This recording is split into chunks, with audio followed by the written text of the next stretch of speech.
Od pamtivek во подножјето на Пелистер имало населени места. Плодната пелагонijска житница секогаш била гаранција за задоволување на елементарните потреби на екзистенцијата. Селото Диово е едно од постарите населби во подножјето на Баба планина. Трасата од стариот римски пат Вија Игнација, што продолжувала кон Хераклеа и Солун, минувала крај селото. Во селото и околу него има изобилство води. Тие пак, како да ги предодредиле диовчани да се занимаваат со еден занает, што во минатото бил и многу почитуван и добро платен. Станува збор за валавичарството. Многу македонски фамилии, особено оние што живееле во повисоките планински места, изработувале јамболии. Една фаза пак во обработката на волнените јамболии не може да се замисли без валавици. А токму овде, во Диово, пред војната имало повеќе од 13. Во обидот да пронајдеме некоја капеинца, остаток на занаето што го правел селото Диово насекаде познато во Македонија, ја сретнавме девојката загледана во вирот како размислува.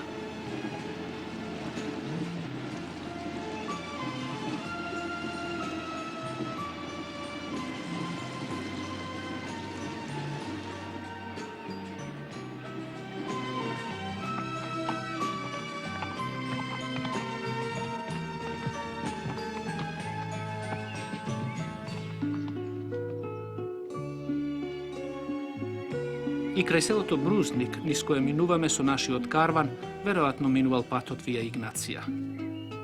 Сегашната местоположба на селото го овозможувало тоа. Се обидуваме да пронајдеме некој интересен момент од минатото на селото.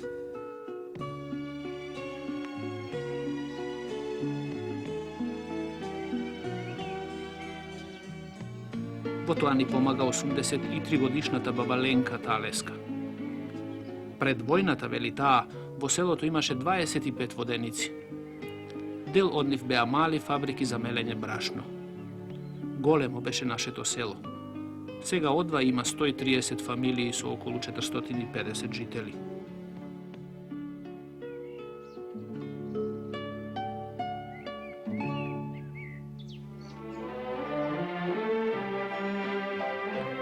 Дваесет мелници работеле во ова село. Сега нема ни една. Има само траги од нив. Ги снимаме. Ова е воденицата Гоноска, некогаш била мала фабрика. Сега е само сведок на минатото.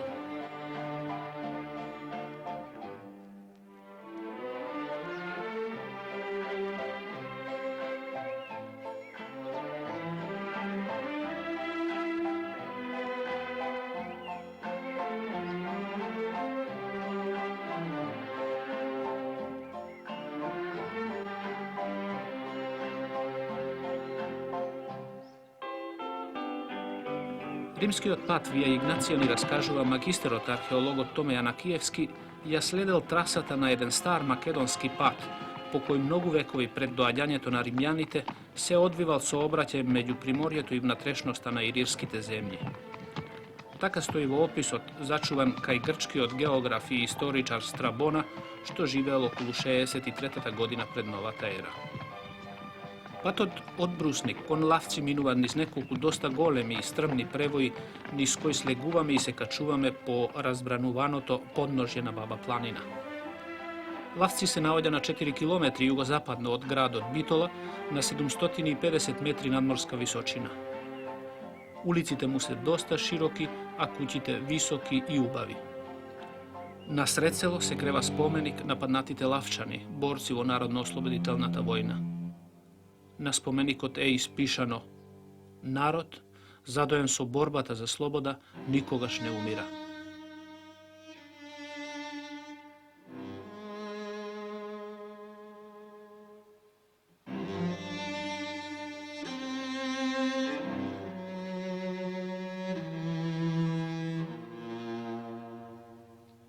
Врз надворешниот зид од куќата во која се родил првоборецот Тошо Даскало се наоѓа спомен плоча на која пишува дека херојски загинал во 1943 година во нерамна борба против бугарскиот окупатор. Жителите, светоци на настанот, ni go pokažuvaat mestото каде што по 16-тата блокада извршена на селото Ласци од страна на бугарските фашисти е изгорен првоборецот Тошо Даскало.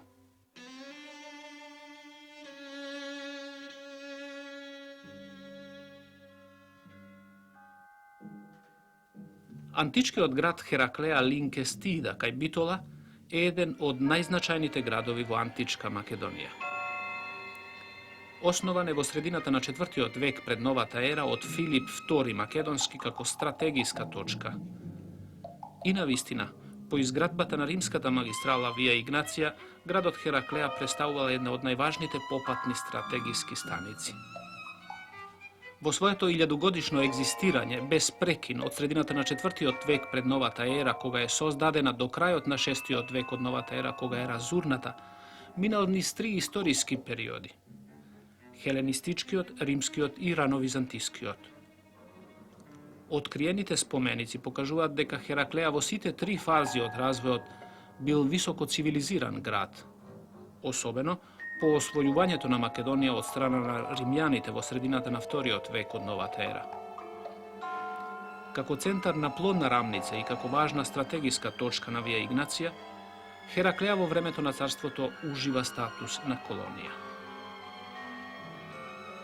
Во близина на Хераклеа, крај наводно лековит извор врз темели на античка градба, неодамна е изградено црквиче. Го регистрираме за да ја најдеме врската со мермерната плоча на која релјефно се представени 2 човечки ува и борова шишарка. Од написот дознаваме дека дедикантот на плочата имал оштетен слух и ја посветил на богот Асклепи во знак на благодарност за оздравувањето.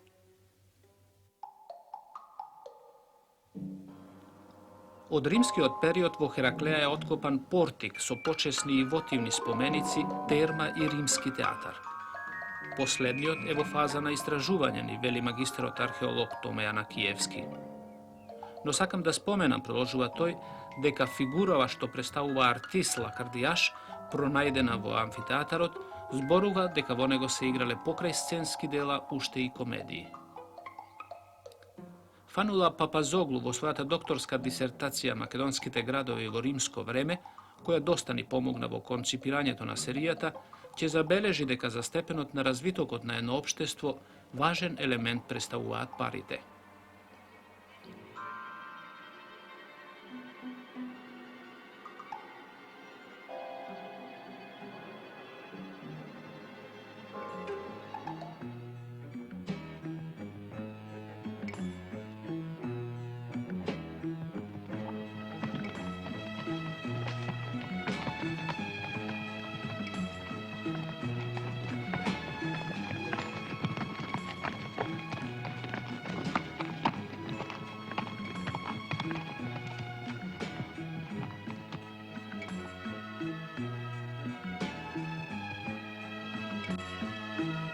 Буково е големо село со бокатни куќи, поплочени улици и пријатен изглед, што го освојува новодојдениот. Сивилото на каменот доминира насекаде. Не може да се рече дека куќите имаат специфични архитектонски решенија, но може да се тврди дека масивноста и каменот со кој се градени долго остануваат посеќавање. Под селото се буковските ливади. Во нив пак се ископувањата од Хераклеа. Затоа и најчесто, особено во стручната литература, Буково се идентификува со Хераклеа Линкестицка.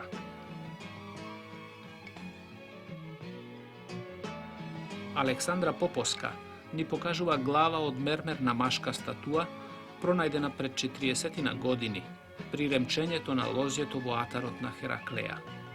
Нема атрибути за идентификација. Мермерот е порозен и цртите на лицето се затоа изобличени. Додека снимаме, ми навираат сеќавања за скулптурата Фидијана Атена Партенос од 5. век пред новата ера, што е пронајдена овде во Буково. Долго време била плашило во нивата на човекот што ја нашол.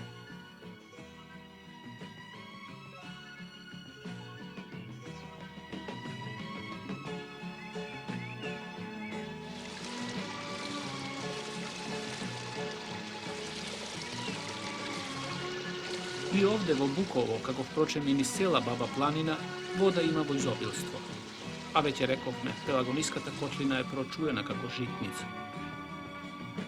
70-годишниот Томе Марцески е последниот активен воденичар што работи во селото. А пред војната, по неговото кажување, имало повеќе од 20 колеги.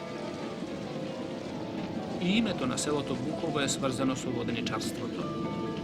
Имено, доводот на водата од јазот до двигателот на воденичкиот камен се вика бука. Тоа е всушност цевковидно издлабено дебело буково стебло.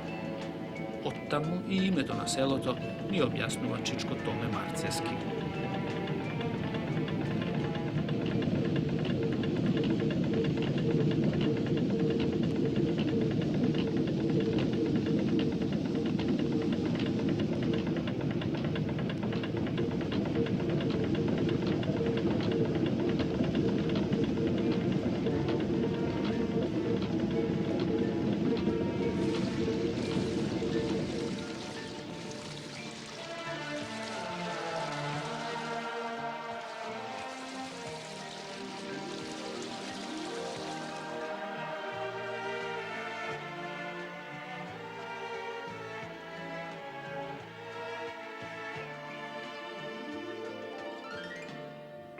Се исплатува човек да помине 2 километра лош макадамски пат од Буково кон планината, за да се сретне со Буковскиот манастир, што се забележува така да се рече дури од кога ќе се дојде во непосредна близина на шумата.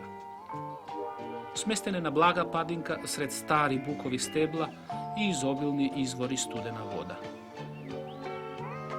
Манастирската црква, што е изградена во првата половина од минатиот век, речиси ја заградиле конаците.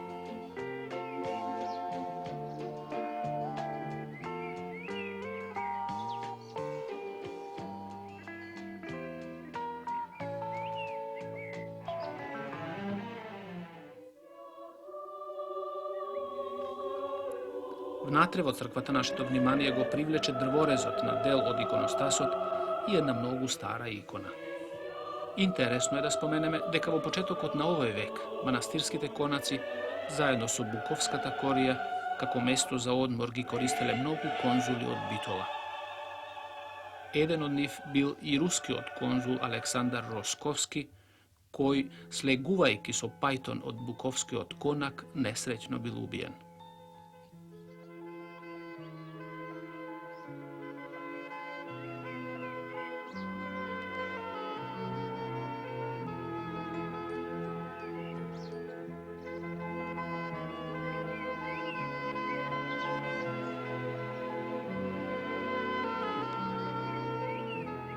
Случајни минувачи од Крстовар ни посочија непознато археолошко наоѓалиште во близина на нивното село што го посетивме.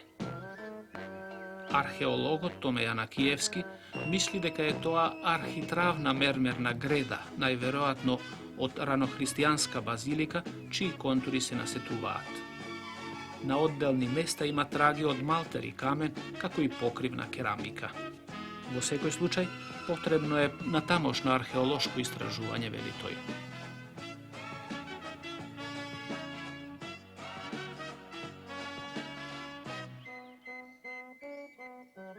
На мал простор, на растојание од само 2-3 километри, ни се дава можност да го регистрираме и крстоварскиот манастир Свети Кристифор. Над влезната врата од црквата е запишана 1830 година, кога е најверојатно обновен врз темели на многу постара градба, што може да се суди од изобилството на споли што ги има и во дворот на манастирот, како што е мермерниот столб употребен во фонтаната, и дел на поклопец од саркофаг со добро обработени површини, но без декорации, употребен како градбен материјал.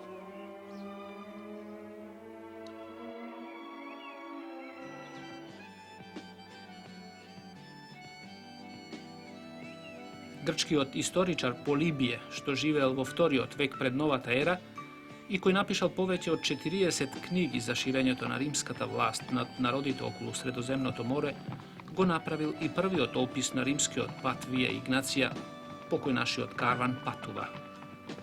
Патува во правец кон југословенско-грчката граница, каде што предпоставуваме минувала и трасата на стариот римски пат. Олевени е последното населено место што го посетуваме. Тоа го правимо од неколку причини.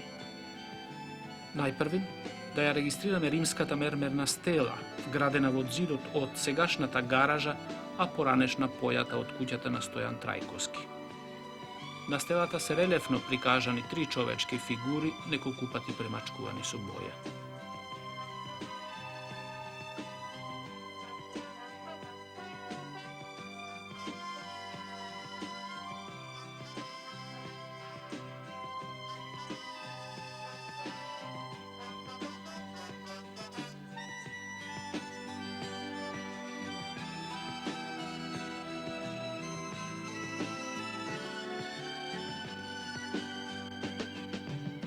Во една помошна просторија од куќата на Димче Крстевски регистрираме огромен питос, неодамна откопан во месноста Брце веднаш над селото.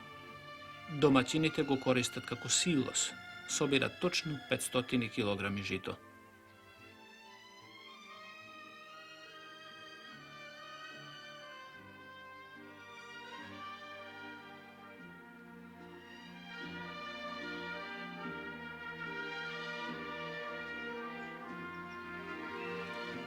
Веднаш на целото Олевени се наоѓаат една до друга во непосредна близина 3 црквичиња.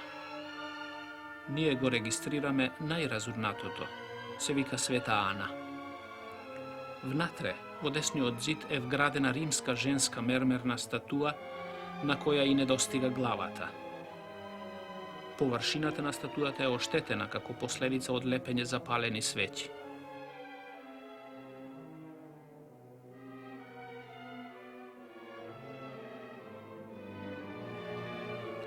На црквичето има и прозорско мено, а на левата страна од влезот врз камен грчки надпис доста оштетен.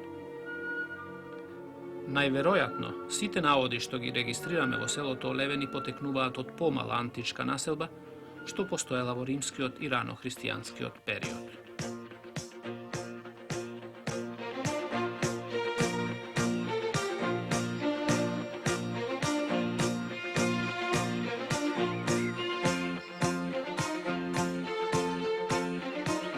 Овде е и крајот на нашето патување, но не и крајот на Вија Игнација, пат што ја пресекува јужната половина на Битолското поле во правец кон преминот Кирли Дервен, денешна Грција, а потоа кон Едеса, Пела, Солун и натаму кон Цариград. Го напуштаме патот, а сепак уште долго размислуваме за него.